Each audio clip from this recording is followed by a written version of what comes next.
6:30, and always for the last 10 years we have always started on time, and it's wonderful to welcome all of you for the 11th Geoffrey Bawa Memorial Lecture.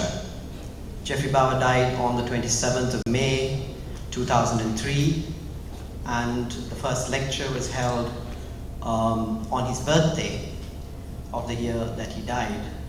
So it's been 11 years since he passed away, and we remember his life and celebrate his life with this annual memorial lecture, where over the years we've tried to bring people from different parts of the world, from different interests in and focuses in architecture, to speak to us and share with us their lives, through which we might celebrate Mr. Bawa's.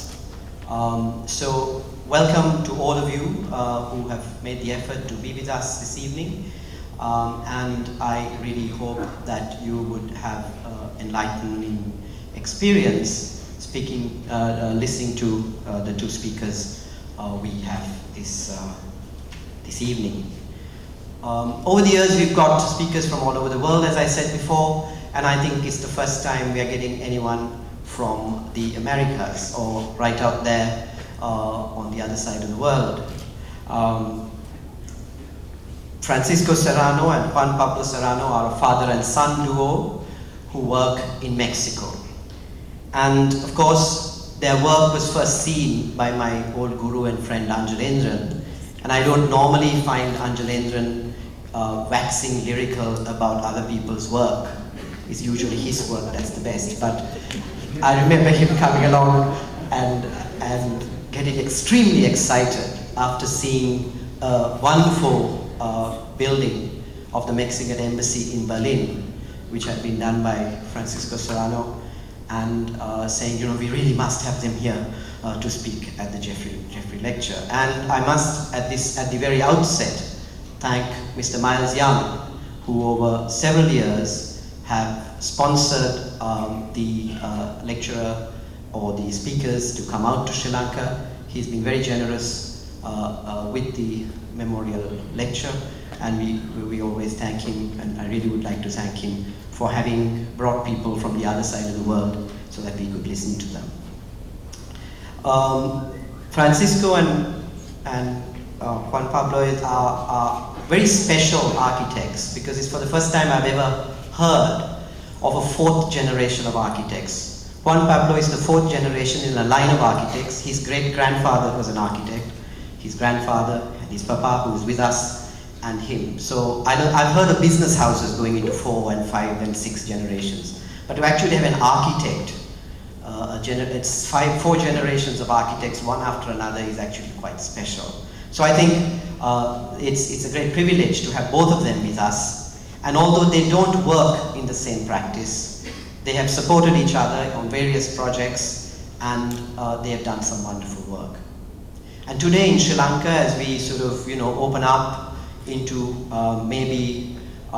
into large projects, public projects that seem to be happening all around us, their work is perhaps something of a bit of a direction in which perhaps we should be looking while we do these. While a lot of the work that is being done is highly appreciated, it would also be nice to learn from people like Fransisco and Pablo, particularly Francisco's work, where great public spaces and great public buildings have been built in Mexico and in other parts of South America, and so we look forward to listening to both Fransisco and Juan Pablo about their work and what they do. I won't go on to sort of talk too much and introduce their great credentials. They're very well-known architects in Mexico, highly respected, and I think a lot of that has appeared in the press, so I wouldn't bore you with all that.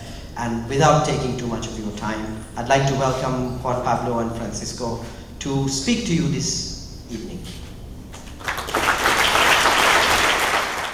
We appreciate very much the opportunity that the Geoffrey Bawa Trust has gave us to be with you tonight. We have been in the business of architecture, myself, for many, many years, 55 by the time being, and as Shannon very clearly stated, we are of a family that is very special in Mexico because myself is the third generation in architecture and Pablo is the fourth. So we thank you very much and we thank all the kindness you have been giving us in this trip. Thank you. Hello? Hello? That's fine. Yeah, that's fine. Okay. Thank you again for coming. Thank you for the invitation. We're really lucky to be here. I think it's an honor to be on the other part of the world talking about our work. And thank you for all our friends and also the new friends that we have been done here on this trip, during this trip.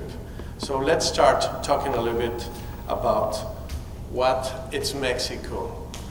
As you can see here, we can tell you in advance that Mexico and Sri Lanka in some way are really similar. Maybe not cultural, but talking about the latitude, we are both tropical countries. So the thing is that maybe we are a little bigger because, but in some way you're surrounded by the ocean, and we have a lot of oceans on left and right. We have the Gulf of Mexico on the right, and we have the Pacific Ocean, and also the Sea of Cortez, which is this interior ocean that we have here.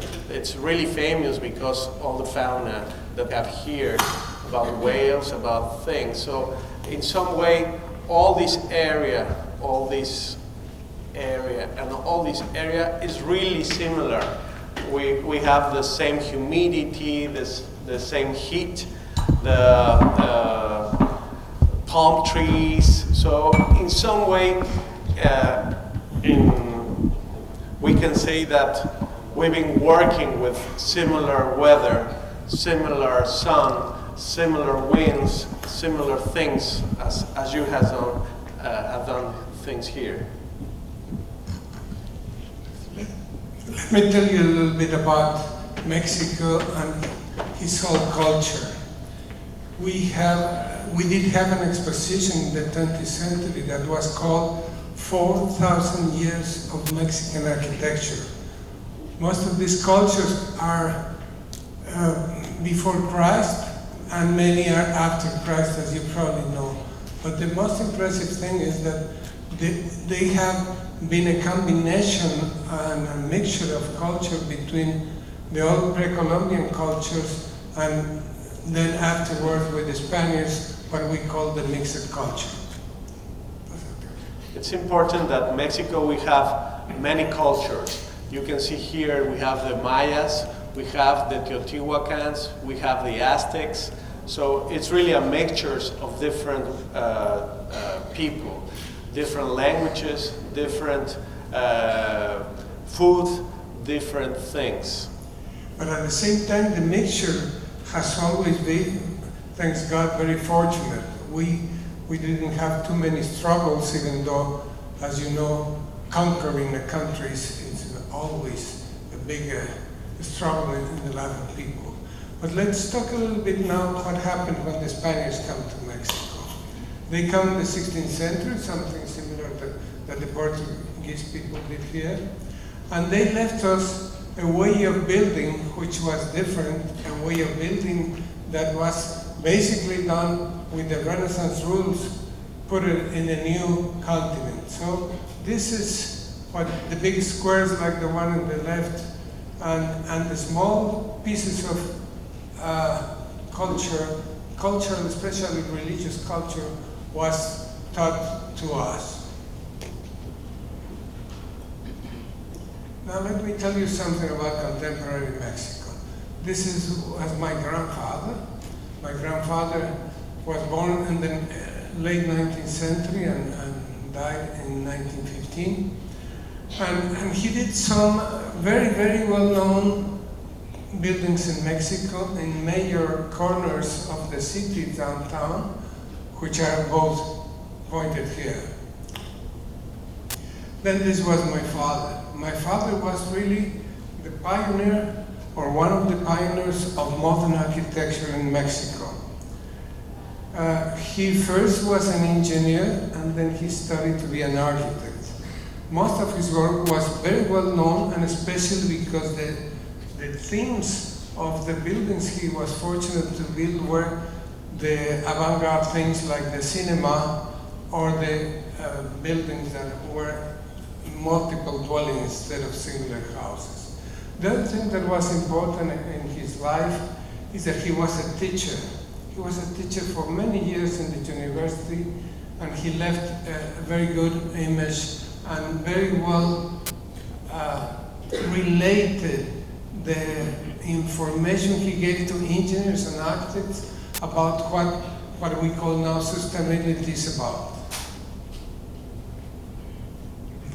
Then this is the most known Mexican architect through the world, which has become very well known. This is Luis Barragan, and those are the gardens. That's a picture of him in front of this magnificent place he designed. But let me tell you something. Barragan was a friend of my father. He was an engineer. He was never an architect. And his major works, which are very well known, are after he was 50, not before. Before that, he did so many other works that were not very well known. This is part of his house that you probably have seen published, but it's very well known. This is another important person in the Mexican contemporary architecture. This is, his name is Matthias Geritz. He was a German that went out of his country during the World War, and then stood in Mexico. He was a very good friend of Barragan. By the way, he did his towers, which are the entrance of a new city in Mexico.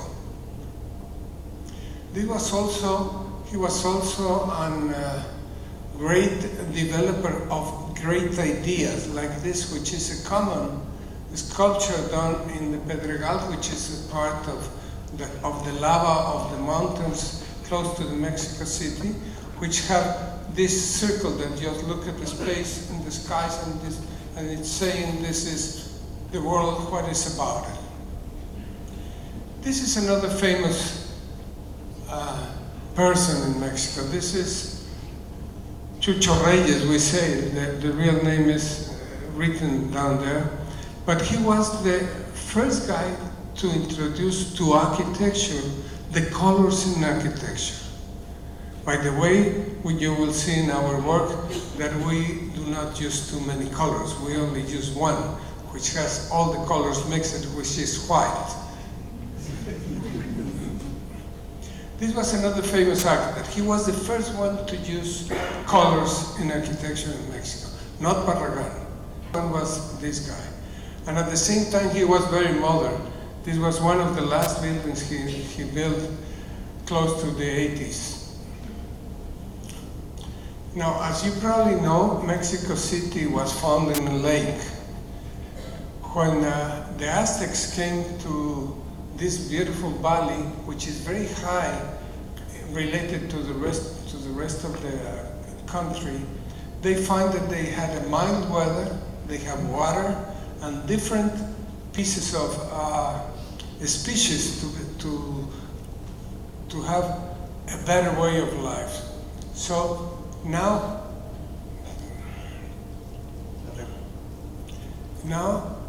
this is downtown Mexico. And unfortunately, we have almost eaten all the lake, and the city is on top of this section. No? And as you know, and we showed it before, now we have a community of 22 million, which is a lot. This is just for you to give an idea of how this is the city now. Remember the lake I showed you? Now everything is below ground, but still the mountains around give you a very good idea of what is Mexico about. This is Mexico City today. This is one of the major avenues, very well known because it has a trace similar to the Champs-Élysées Paris. But the most important thing is that you see that all these tall buildings are being done in the second part of the 20th century. That gives you an idea of the huge effort Mexicans are doing to have a better city and to have a global city at the same time. I think that's the same problem that you have here or the people have in all the world. People are moving from the fields to the city. So a high density city is appearing in all these big cities as Mexico. Just to have an idea, there are 27 projects on this street. Those projects are around 200-meter tall buildings. Now I will start giving you a brief idea of what most of the major works that they have published in my life. This is the Mexican Embassy in Brazil. That's a work we did in the 70s, and that was very well known because it represents many things that we have in Mexico, like the inclined walls that we call taludes, which are these ones, and at the same time the exotic door that doesn't conduce to any place, but at the same time is the invitation to see that this is Mexico related to Brazil. This was a huge effort at the time. The Brazilian government menaces all other countries that they should change their embassies to Brasilia or they will break relations. So we did this work in a hurry at the 1972 up. And these are the taludes, or these earthworms that we built. So this is the chancellery, this is the ambassador's house, and this is the peoples that work in the embassy at that time.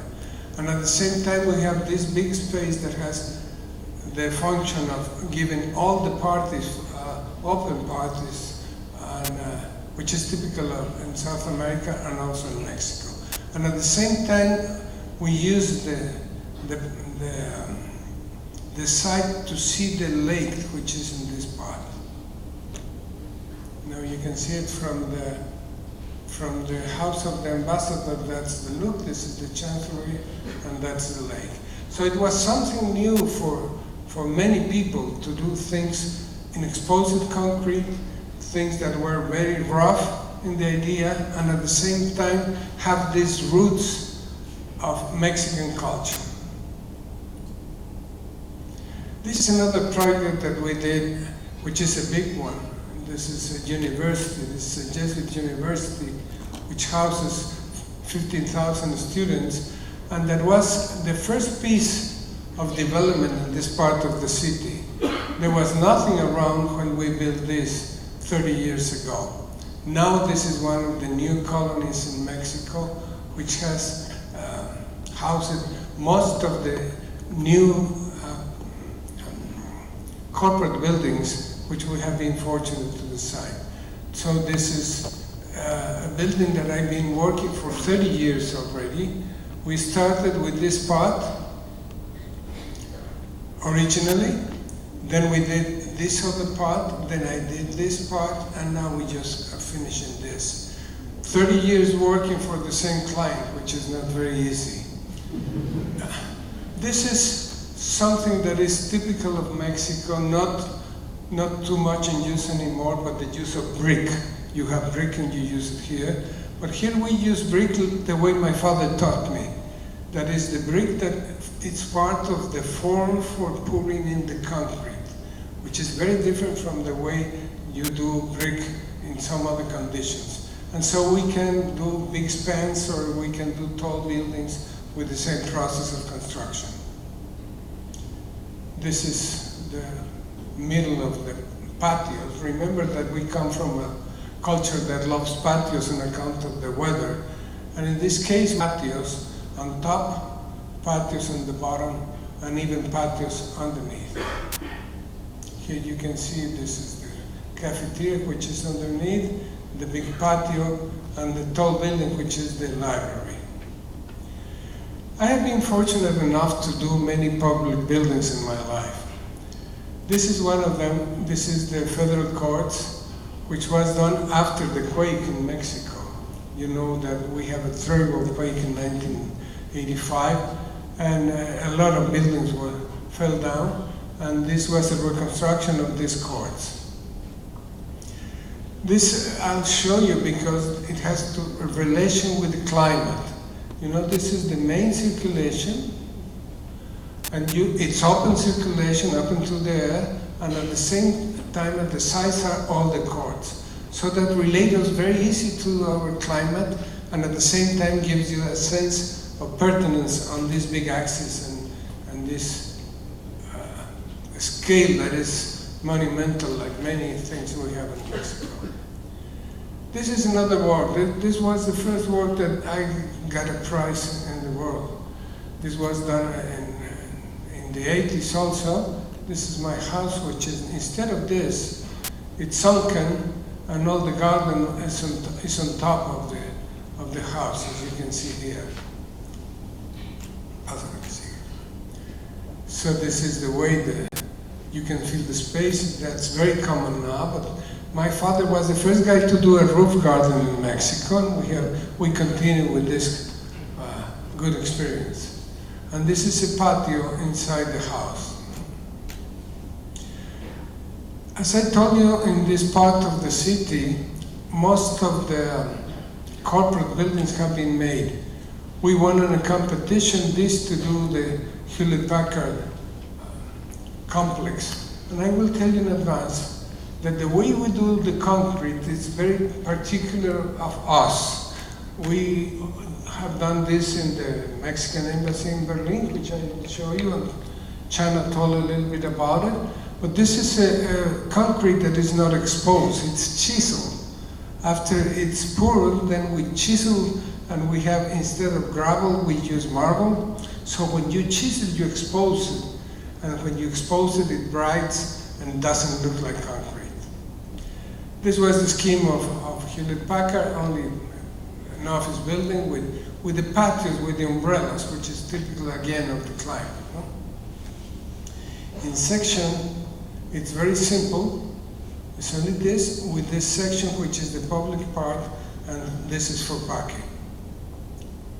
As you see, I took these examples to bring it to you because this has a big relation with many things that you have here in Sri Lanka, and especially in the south, is part of the world, which is the relation with sun and shadow, the relation with gardens on top of buildings, and so forth.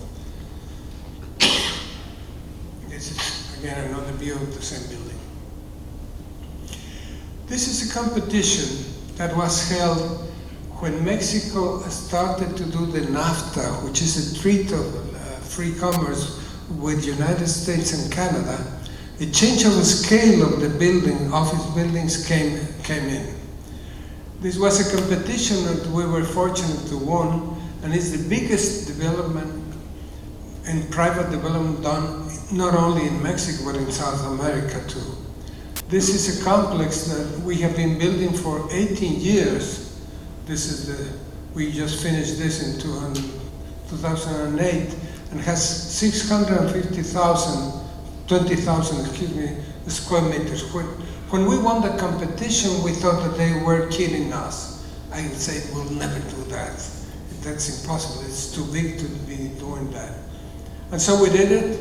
It's the main thing about this, which has been celebrated in some other parts of the world, is that this is a structure of concrete that is poured inside. Nothing is precast, no metal structure, and we have 160 meters from this part to this. And again, we did a partie that is different from, as you see, the rest of the city, which is like a big patio with small buildings, only 6 floors high. And then we have a space to put gardens on top of parking and on top of certain parts of the buildings, and have a relation that gives you a sense of space which normally wasn't done at that time.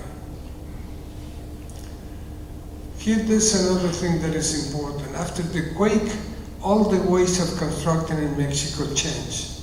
We have to use the structure on the outside so that the inertia of the forms resist the horizontal loads. And so as you see, this is the main structure only with 2 columns or 4 columns in the middle.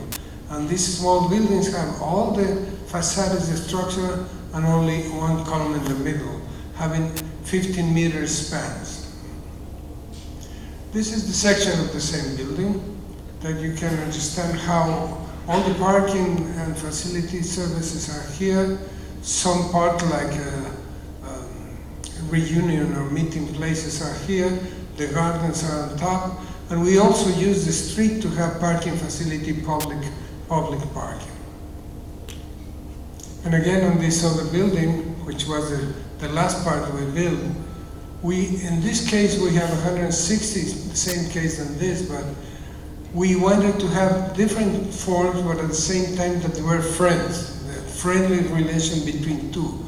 And we have a saying, since many times in my life, that for doing a building, you have to do a good partie first.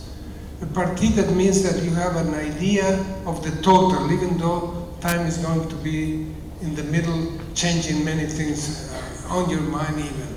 So we decided to use like a leitmotiv in music, just the square for the windows, and on the lower part, always a portico. And this is what the building is about.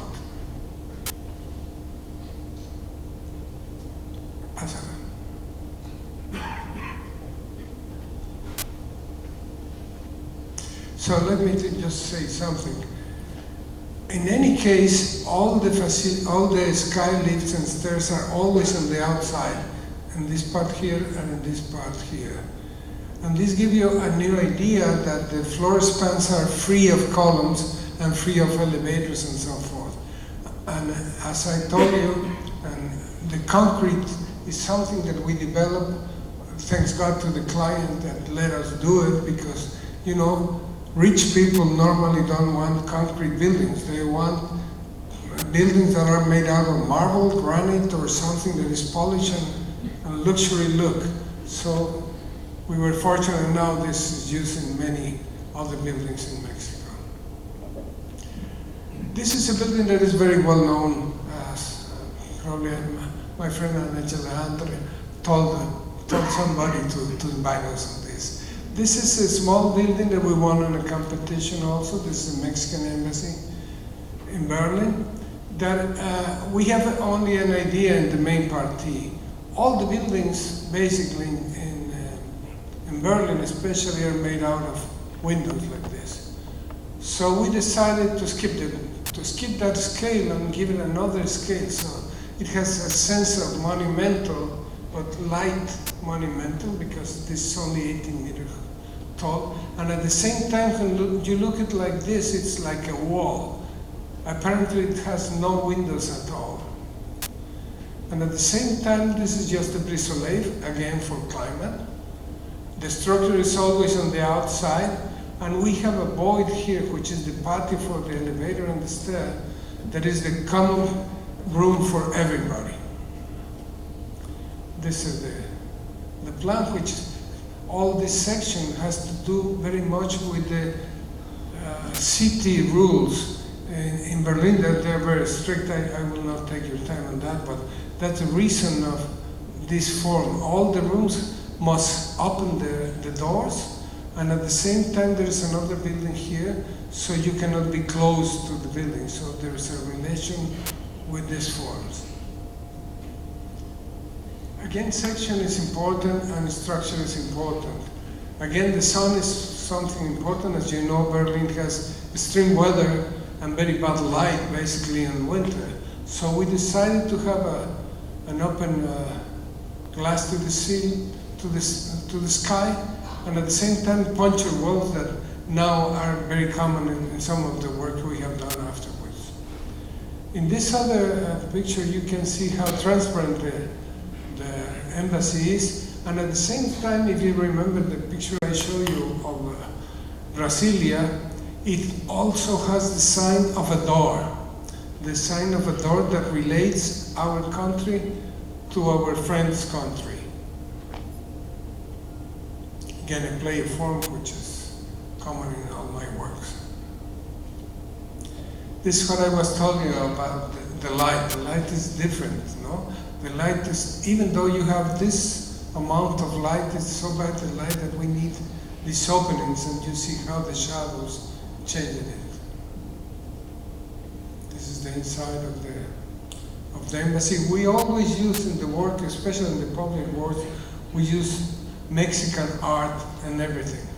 So we think that's a way to promote Mexican culture, not only the architecture.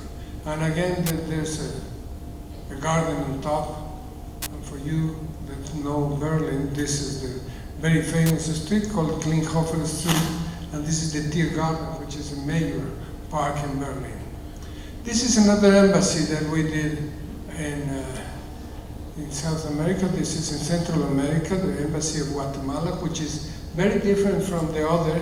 It has the same material, the chiseled white concrete, and it's around one patio, a long patio, and a round patio here to save, to save the trees, which are centennial trees, 150 years old.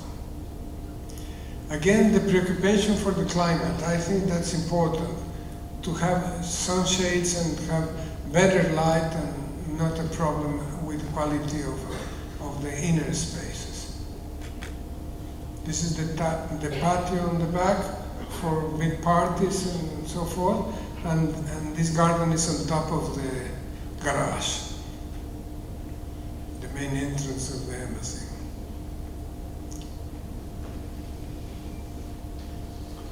So I'm going to talk about of our work in my office.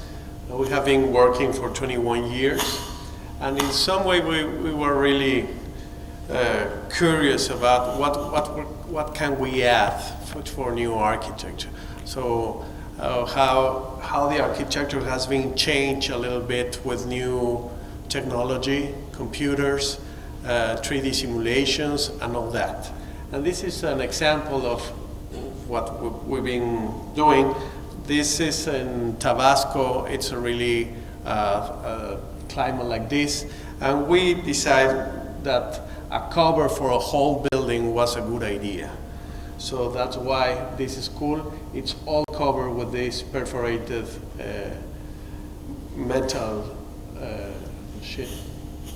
So this is, at the end, I think, not just a roof garden on the top, so we're shading that covers the whole thing. It's an important thing. This is another example. This is a winery, and we were looking to find the way to do things related with the field. So we dig 6 meters to do the storage, to get the right temperature for wine, the right humidity for wine, and instead of adding all this equipment and to bring all these electricity costs and all that, we solve the whole thing without any equipment. And all the soil that we get from the hole, it's the materials for the 70% of the construction, which is dirt. So it's a combination of concrete inside this pressed block that holds the whole structure and holds all the machinery for the wine factory, and on top we have a restaurant. So once again we have a leitmotif, so it's a grid of columns, everything in dirt, that it has the same measurements of the vineyards. By night we add some holes to these earth blocks, and we put some tainted glass bottles to have all this transparency during the night. And this is a picture of the hole that we have for the storage below.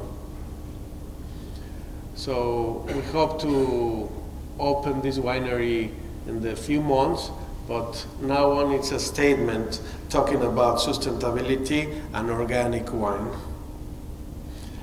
At the same time, we are also involved in the corporative office. In Mexico, as I told, we have a lot of opportunities to do some architecture. We have around 2 million square meters to be designed. So many companies from abroad, from around the world, are asking for this kind of interior designs.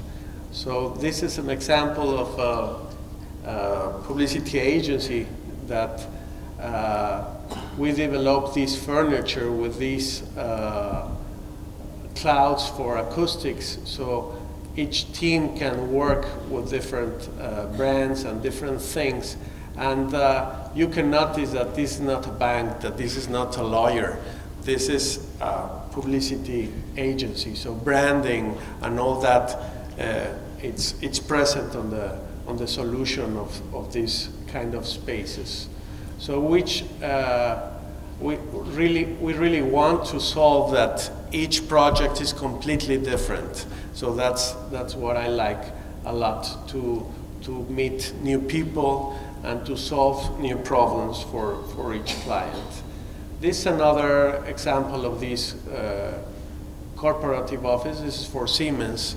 So we were thinking, what can we do talking about sustainability? This was the most green building in Mexico City because it's LEED certification for the core and shell building and also for the interiors. So the whole thing about LEED, it's taking care about people and taking care about energy. So the whole site is related with the bus station, with bicycles, with nurseries, with gyms, with all that, to bring quality of life to the people that are going to work here for 8 hours or more. So we also care about health, about meeting points between the 4 levels, about staircases. So instead of moving with elevators, we move with staircases. And of course, we got the LEED certification because we reduced more than 20% the cost of energy. We developed a new way of air conditioning. We developed new sensors for people and for daylight. So all the lamps are dim with these sensors. This is another example. This is for AXA, the insurance company, and this is more about the health of the people. So they care about the quality of the air inside the building, and we decide that most of the desks are standing desks, so you burn more calories. So you solve many problems for colon, for blood pressure, and for many other things that have been tracked with this company. So once again, there are communication between floors, and we try to make an office that it's as cozy as working at home. So this is the standing desk, so you can work standing or in a stool. And once again, most of these spaces are open spaces that are open to gardens and to have contact with natural lighting. We bring gardens into the buildings to make this relationship more powerful. Some other part of our work is being related with historical buildings. This is a hotel near Mexico City, let's say 2 hours from that. And these walls are 16th century walls. Then we had a factory from the 19th century, and then we have this patio. This work has been done with Ricardo Legorreta and Victor Legorreta, and the recycling of materials from old building was really important. So to make a new patio, a new contemporary patio, on these places like this, and to use again the stones, use again the wood, and all that was really important at that time. And I think it's better, instead of having an old building or a new building, to have both buildings at the same. I think it's wiser to have all these experiments of dealing with both things, historicals and contemporary. So all the wood, all the systems of constructions of each period of time, it's exposed to be seen. We have some other examples of hotels. This is 100 hectares in Riviera Maya, and we were dealing with a totally different kind of building.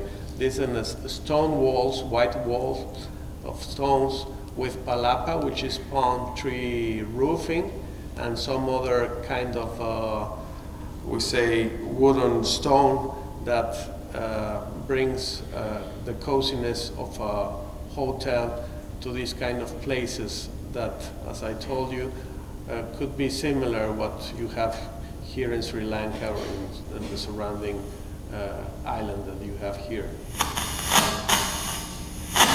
This is also an example of collaboration between some other people. The master plan has done with EDSA and from Miami, and the interior designer is a guy from Hong Kong. So it's a reality, this collaboration between architects all around the world that are appearing in many of these examples.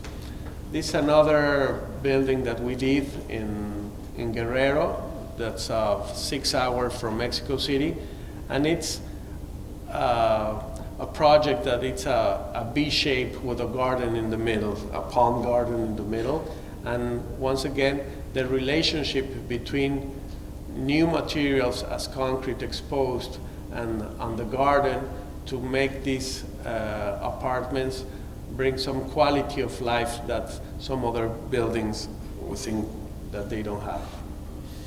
So decking, gardens, palms, I think the quality of life that we are lacking in so many countries, and we want to go back to that. This is some other example of a house in Mexico City.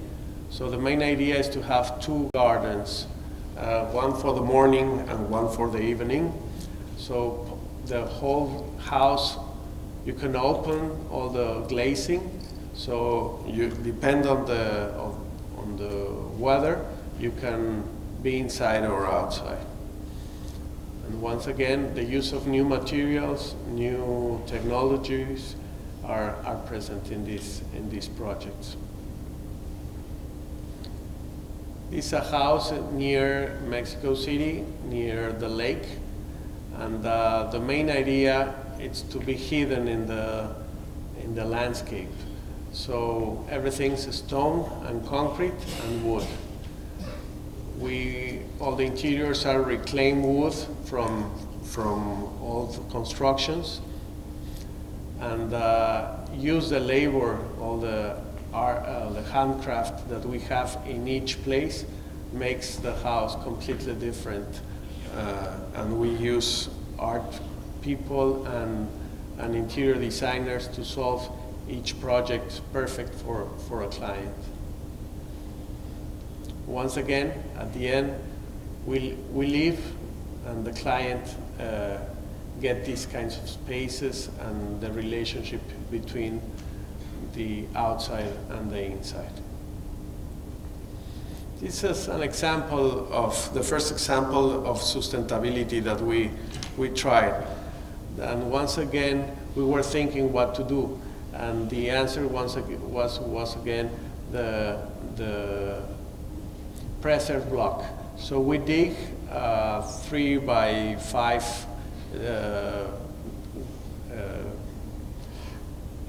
basement for the machinery, for the water tank, and with that we make 50,000 preserved blocks with 22,000 holes to be covered at the end. And we like a lot this way of lighting going through the walls in these double height spaces on the ground floor. And you open the whole door on a rolling doors, so there's no boundary between the exterior and the interior. All this wood is like teak, but from the Mayan area. It's called pucte. And once again, the relationship between gardens, between interior and exterior are present here. So at the end, we care a lot of sustainability, and all our people during the centuries has been sustainability. No, someone with tiles and earth, some with stone and palm roofs, some with round bamboo walls, and Mexico, as Sri Lanka for sure, we have a lot of sun energy that we have in the roof. So why Mexican or Sri Lanka architects, we are not leaders in this energy? Why are not doing new examples how to deal with this kind of resources? We make some math on this, and we are sure that in Mexico we gain something like $4 by square meters on our roof. So that's enough energy or enough money to make all the warm water for showers. We can collect water from the rain to drink. We can do energy with photovoltaic energy.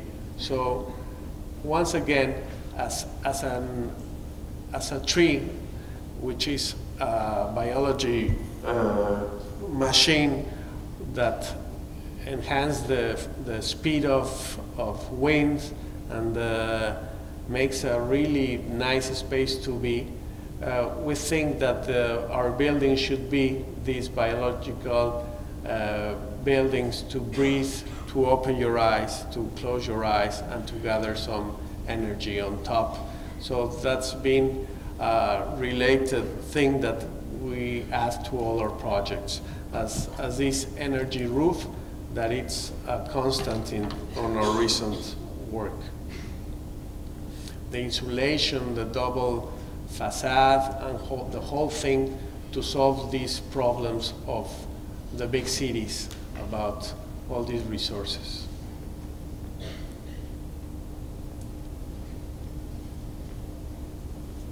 Technology way of life is awful.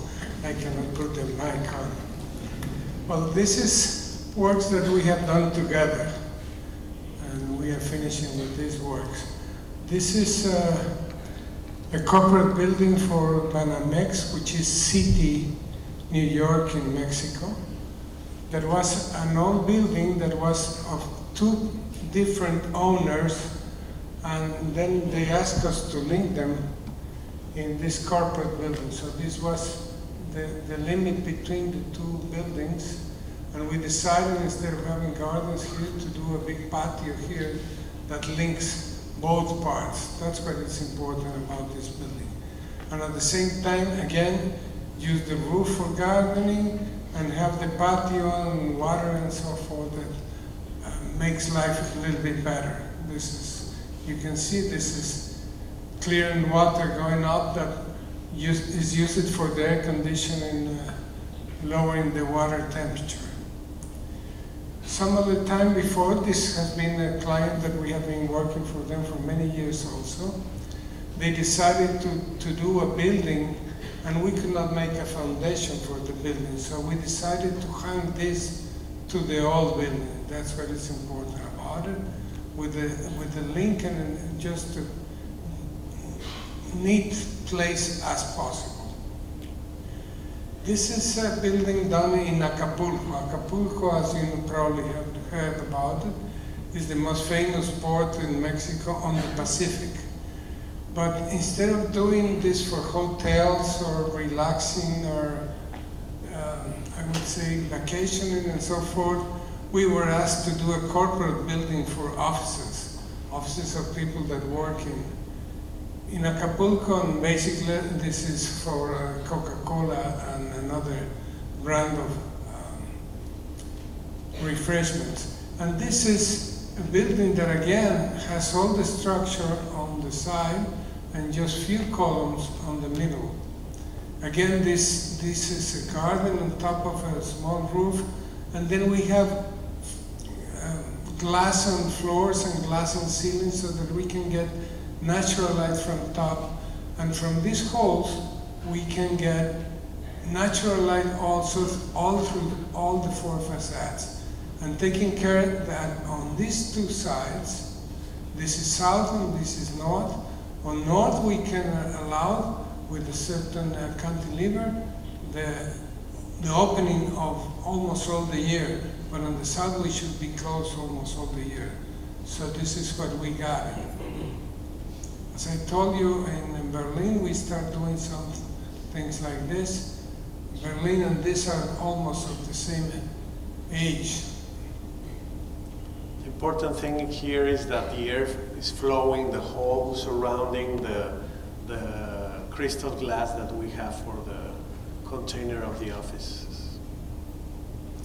One thing that is always an occupation of our design ideas is that we can do elevators especially designed for each building. In this case, we designed this with Kone, which is a very, very famous Finnish company for elevators, and to put for the first time in this type of climate, at least in Mexico, the open machinery room always on site. Here you can see how the sense of light is different, even though the sun is very warm on the outside. And again, on this split between the facade and the inner facade, we sometimes have terraces inside. No? This is a work that we won in a competition, national competition, which is Terminal 2 in the airport of Mexico City. This is a building, as you can see, that as almost all the terminals in the airport, has basically three parts of the programming. One is the terminal itself, which is this. The other one is a hotel, which is on top of the main entrance. And the other one is parking. Living with this scheme that makes only one building of the whole, which we call a mega building, a building that is 600 meters in this measure, and let us have all this open space, which we lack very much in Mexico.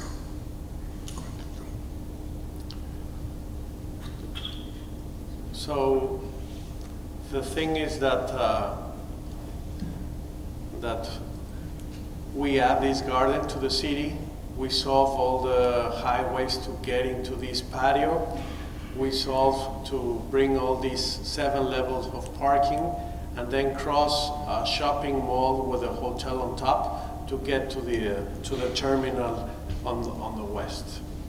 So one of the things that we have is that Mexico is not a rich country as the European or the North people from the States or Canada. So we try to solve an airport with our economic realities.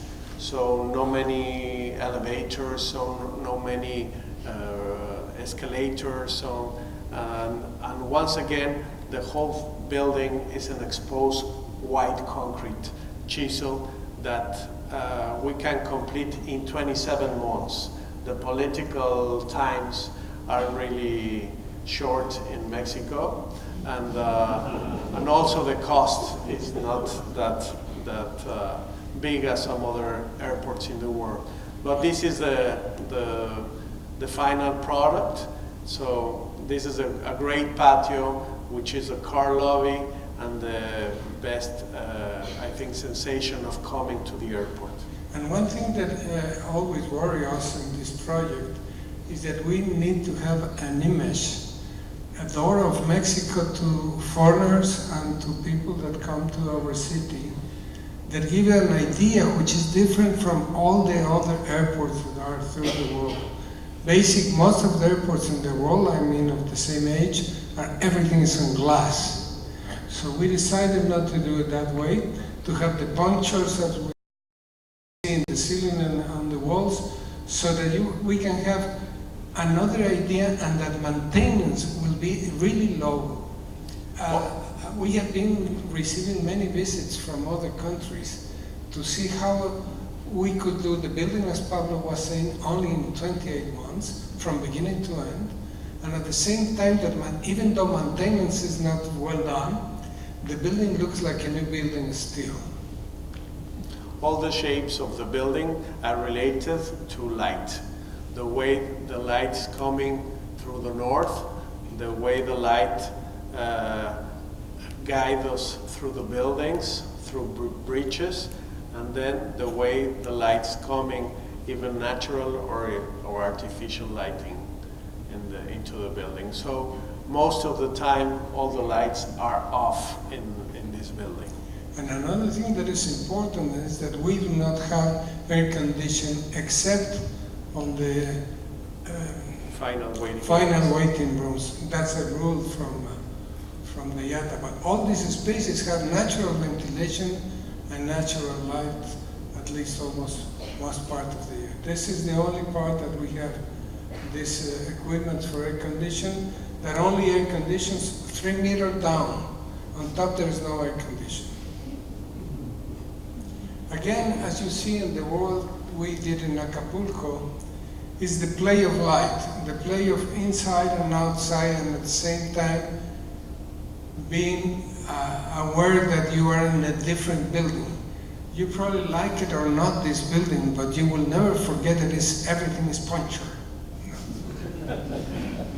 By night, all these halls are a great lamp as a signal for the airport. This is another building we did in Guadalajara, which is a town that is about 6 hours from Mexico City. The particularity of this building is that originally there were going to be 2 phases. So the first phase was going to be this building, plus this section, which is a big structure that only have 1 post in the middle to hang a pool that is on top, and afterwards they were going to build this one. Afterwards they decided to build it, and then we said, we can take this thing, and the owner said, no, what I like is that thing. And you can see now both parts. Again, the preoccupation of the sun, and so I don't want to repeat it, but it's always in different ways, but it's always solid with these terraces and so forth. This is the pool on top that has a beautiful view over a great part of the city. This is another building that we recently finished, which is just housing, but housing that has a different scheme on the party. It's a round building with you will see it with all the elevators in the middle that makes these beautiful spaces, we think, and makes natural ventilation from the outside to the inside and goes out. This is an addition to a hotel in Mexico, which has the name is Singing Water. Singing water means that there is water that is flowing from the earth, and this is a balneario or a spa or something, what you want to call it. And the main idea is that the patio is not a pool, it's just a looking pool, it's not for swimming.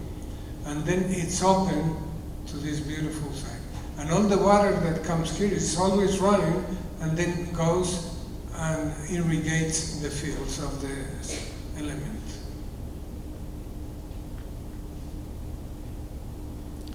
This is some other work that we did together. It's an cultural space, which is just the first stage, is the 20% of it. And we have 1,200 open auditorium, and then an 800 people, and then 200 people, and then 2 cinemas. So it's a complex for a cultural city. What this city, it's Los Cabos. It's the peak on the west where all the whales are coming each year, and they were lacking a space for culture. So we won this competition to add this. And the main idea is that all these theaters in Mexico City, developing 86 hectares for housing. The site is this, and we leave all this space, which is 36% of the compound, just with the trees that they were all there.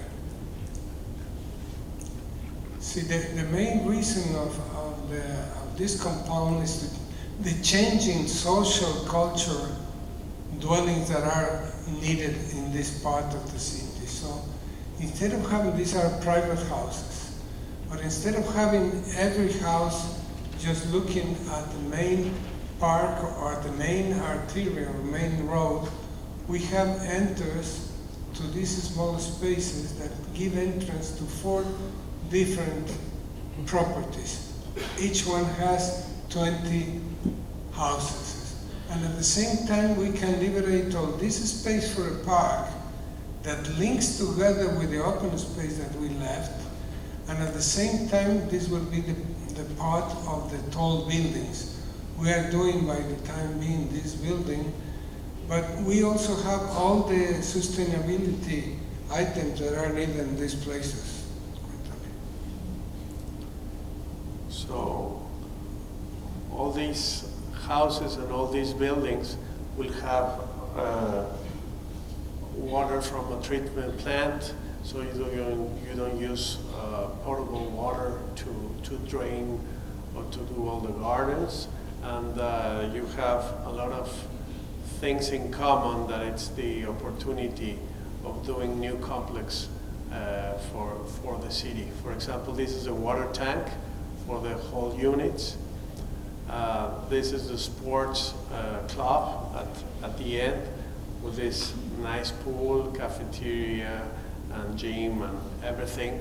So in some way, this is the example that the society is changing, and in some way, architecture will solve these new necessities of dwellings, of people living on houses, or people living in buildings. This is an example of, it's a 3-phase building. This is just the first 2. But the main idea is to have these openings on the ground floor. So from the street, you can see through these holes to all this Oak Creek. So once again, the building is not a barrier between the garden or the creek. So it's this nexus between both. This is the way that will look at the end with the 3rd space, and we're adding all this park to have these public spaces that are really needed in all these cities. Mainly this again is the same type of structure. That's very important in a country or in a city like ours that has quakes, which are terrible. So all the structure is on top and on the bottom, and just small pieces to have a load, but only in the vertical way. This is, as Pablo was saying, this is the first stage that has a pool and 2 courts here for playing. And the last building, which has this round form, also covers all this parking space and becomes a new garden for the building. That adds 2 gardens, one natural and one artificial. It's called it because it's on top of this. and at the same time gives you another sense of dimension in this type of buildings. Here you can see how during the time between the first phase that was this, the second phase is this, and the third phase, which is this, the owners will have changed. As you see here, there are almost no terraces.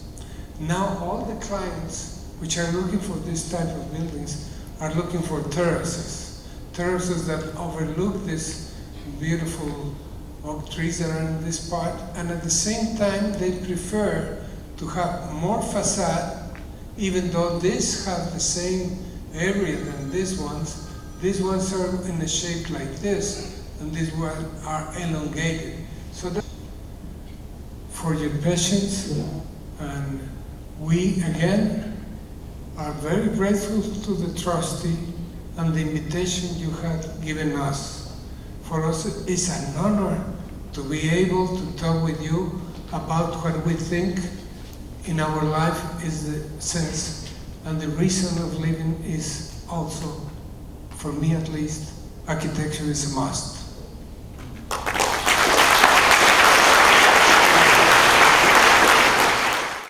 Thank you very much for that wonderfully inspiring talk, and I hope all of us would be inspired to at least, even if you're not architects, to demand and look for wonderful urban spaces like that as our own city grows and develops, and so many projects keep coming up. So thank you very much for that wonderful inspirational talk. If you had any questions, I could take a couple of questions, and I think the two gentlemen would be around to have tea with us at the back, but if anyone, I could take just a couple of questions. Yes.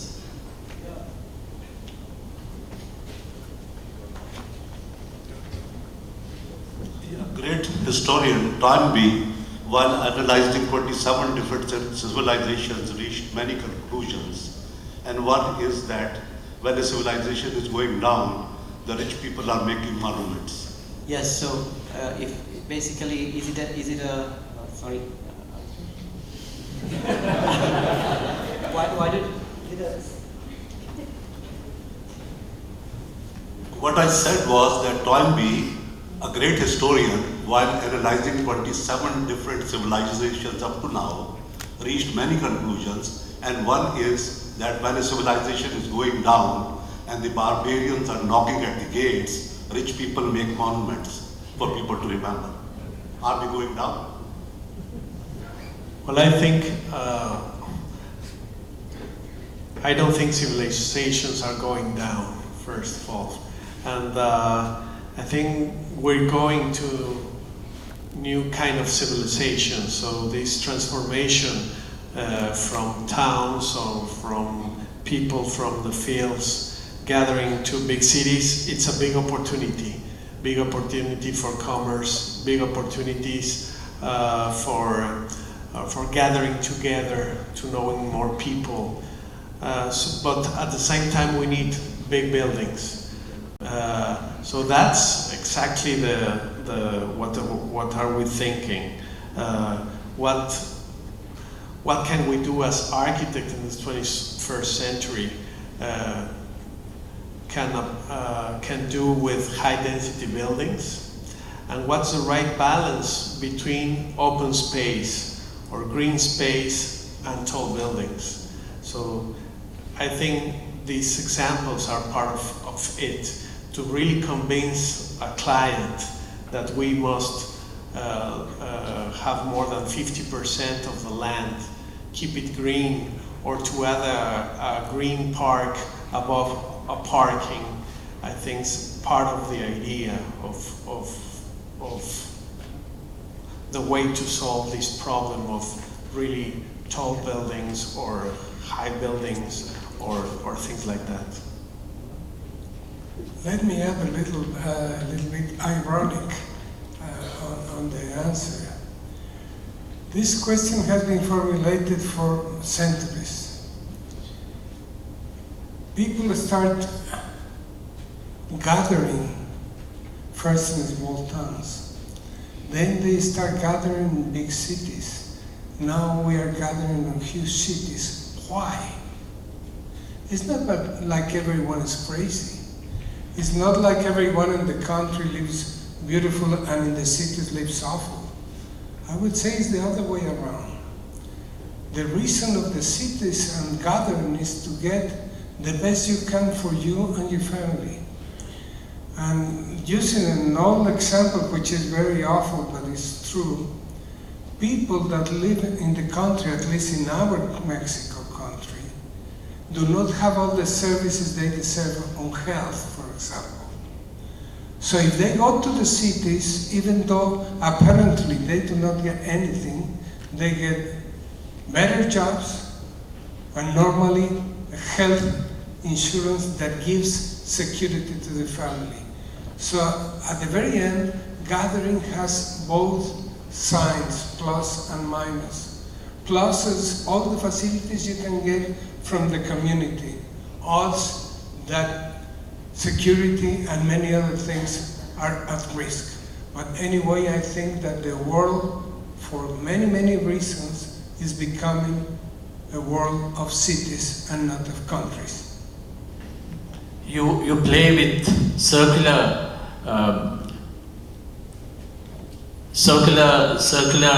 round shapes on your facades, circular perforations which bring in light and shadow. I just want to know whether they are glazed or they're open on your facades.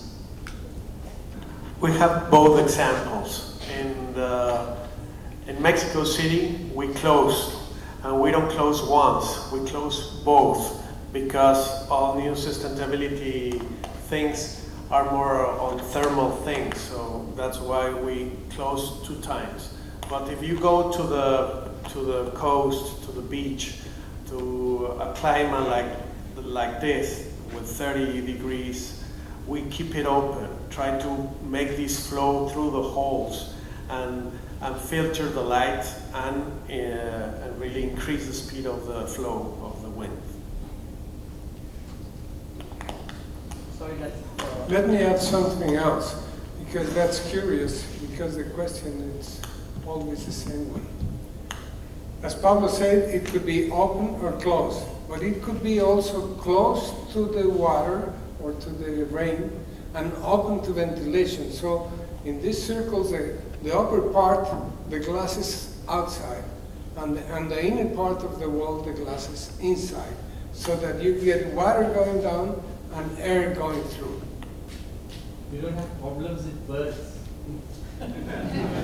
Whether there were problems with birds? No, thanks God, now. Now birds are getting very intelligent. On that note, ladies and gentlemen, I think those are the only questions I can take for the moment. So, thank you very much once again, Fransisco and Pablo, for that very inspiring talk. And before I end this evening, I do need to thank a few people. I would like to thank our media partners, Vijay Newspapers, for all their cooperation right throughout with us. The staff of the Sri Lanka Foundation for rising to the occasion, even at the last moment, getting us things that we demanded. So thank you very much, the staff of the Sri Lanka Foundation. The staff from Swedish Audiovisuals, Swedish Trading Audiovisuals, who came over very short notice to set up this particular screen and the equipment that we used this evening. I also need to thank Priyanka and the staff of our trust for working very hard to make this evening a success. And of course, once again, Mr. Miles Young for all the cooperation he's given us through the years in making the Geoffrey Bawa Memorial Lecture a success. And most of all, to all of you, this wonderful full house, for being here to listen to his wonderful talk, and also to remember Geoffrey Bawa on the anniversary of his death and to celebrate his life. I would like to invite all of you to a cup of tea outside, and there is tea this time. I think a couple of years ago there wasn't. So let me invite you all for fellowship just outside. Thank you very much.